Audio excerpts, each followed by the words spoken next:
Nick, we are going to start with you as you're sitting in the middle.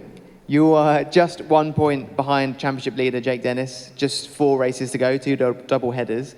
How are you feeling, and what point did you see season 9 as a championship title possibility? Firstly, I'm feeling good. It's nice to be here. I think the last 2 tracks, I was saying to Edo just before, I hope they suit us a bit more. It's seemed that way so far this season, but we'll see this weekend. And about the championship, 4 races is actually still quite a lot. I think a lot can change. So yeah, we're definitely obviously in the fight, but not getting ahead of ourselves. We still need 4 good races. Did you enter the season thinking that the championship could be something to strive for, or was there a moment during the season where you realised this is on the cards? You always hope, right? You always want to fight. I think it's not normal to go into a season to plan to be P6. I thought the second half of last year, or the last 3 weekends of last year, I started to put things together a little bit more, so I felt comfortable about myself, but obviously about Gen 3, I'm very lucky to be in a good package. I have a great team, I have a great car, so that I think just makes you look better than you are sometimes. Get quite lucky. So far this season, you've had 6 podiums, I think I'm right in saying, which is more in one season than your season 7 and 8 combined. Just to follow on from what you were saying there about feeling better, what do you think changed, or what were you working on to kind of reach this level of form? I think it's just natural experience, but everyone here is good, man. Everyone can do the job, I think. And then I think this season I've been lucky to be in a very strong package. Just to talk about the track briefly, most of you drivers all say that this is one of your favourite on the calendar, super exciting and challenging to drive. Is your assessment the same, and do you think you'll all feel the same about it, having driving a Gen 3 around here?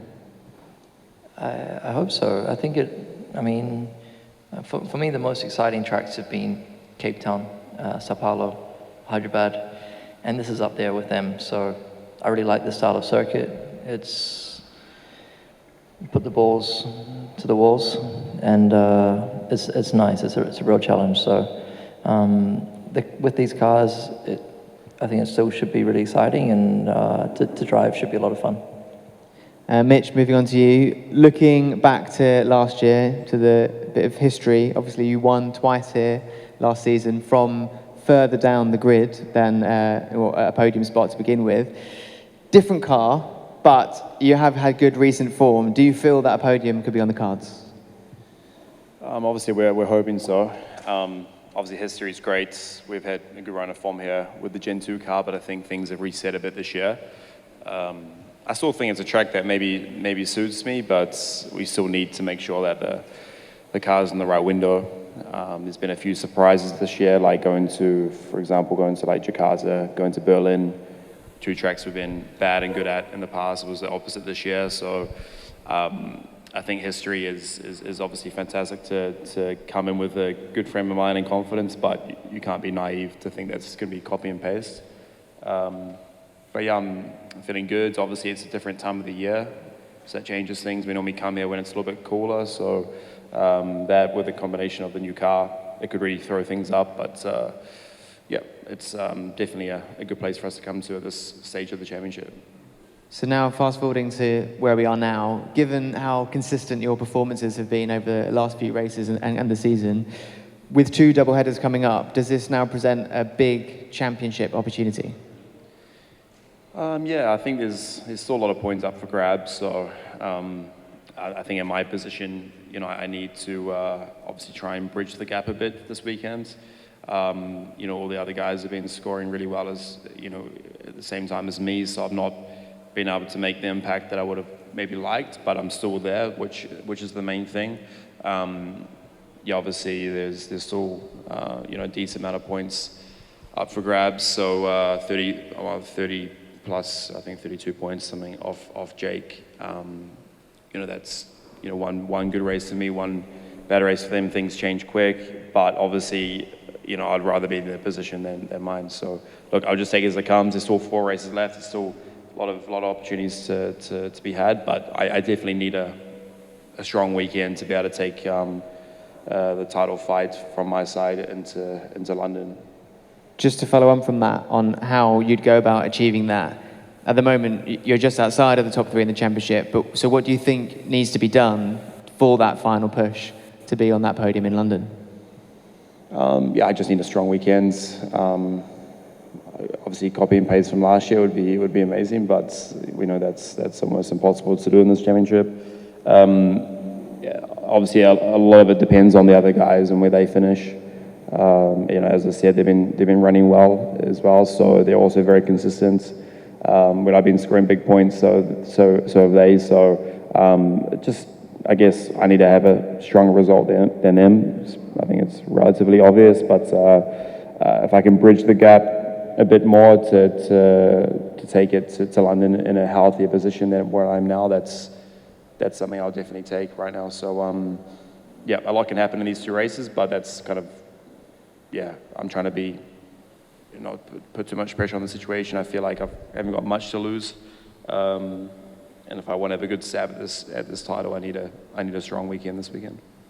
Edoardo, moving on to you. With your Italian heritage and obviously the Maserati brand on your hat, I can see right there already, racing in the country for the first time since 1975 as a brand in Monza, it must feel like a home race and very special. Definitely, for Maserati, but also for me, as half Italian, half Swiss. It's always a pleasure to be racing in Rome. I think in terms of atmosphere also, it's a great place to be racing. The track is obviously fantastic, and yeah, and as I said, as an Italian, you know, to be racing for an Italian brand in Italy is something very, very special. And we're hoping that we are going to have a good race weekend that could really be something very special. So, onto the subject of racing. So far this season, your results have been a little mixed. So, what do you now need to do with the 4 races remaining to go after and find that consistency that everybody wants, but it's so difficult to come by? Yeah, I mean, it's been a very disappointing season. At least I can speak for the season that I had. Many things didn't really go well, and it's sort of like looks like it's been difficult for us, you know, or at least for me to start kind of like the season. And there's always been something, but there are still quite a lot of positives. Like we didn't really start like on the right foot, but we improved the competitiveness in the car like quite a lot during the season, and we're getting better and better. And I think that this is extremely important. We still have like 4 races to go, 2 in Rome and 2 in London. And hopefully we can still continue these improvements. So given that, as we can tell, it's very hot this weekend, how much does that now affect not just the strategy and management of the car, but also your own management of your conditioning and everything like that? I mean, racing in Italy, in Rome, in full summer, you can expect some really, really hot temperatures. Definitely for us drivers, it's going to be tricky. In the same time, we as a team seem to be performing better when it's hot. So we're kind of like welcoming, you know, these warm temperatures, and hopefully we're going to do well. Further question to the 2 of you about following on from that. You can tell already in the paddock there's kind of a drain of energy with the heat. How do you make sure that doesn't affect the racing? Let's go, Mitch. I guess, you know, there's an element where it's the same for everyone, and it's just kind of down to normal prep. I think for us, which I was looking forward to this weekend, was an ice bath, but it's been banned. So yeah, I think there's like a water shortage or something. So it's been rolled out. So that sucks, because that you feel like $1 million after that, but that's not going to happen. So yeah, apart from keeping hydrated and trying to keep relatively cool, I think for us it's obviously tough, but we have short periods during the day where it's, you know, during the race day where it's really obviously intense. But I think for the teams, you know, engineers, mechanics, everyone involved, it's harder for them because they're just kind of exposed to that heat through most of the day. But it's just testing for everyone, right? Everyone here is just trying to find aircon wherever they can. So it's difficult, but from a driving point of view, I think it's the same for everyone. So we're gonna have to take it on the chin and just deal with it. So Nick, then now talking about the car and how the car might react to this excess temperature, because it isn't just Italian summer, it's Italian summer plus a heat wave. So we're looking at 40 plus potential degrees. Your style of racing this season has seen you benefit from making up positions, using that good energy management to build. If the heat then impacts efficiency in the battery, is that going to make it that a harder racing style to achieve? Honestly, you sound like you know way more than me. I just push. Great. Any questions from the floor?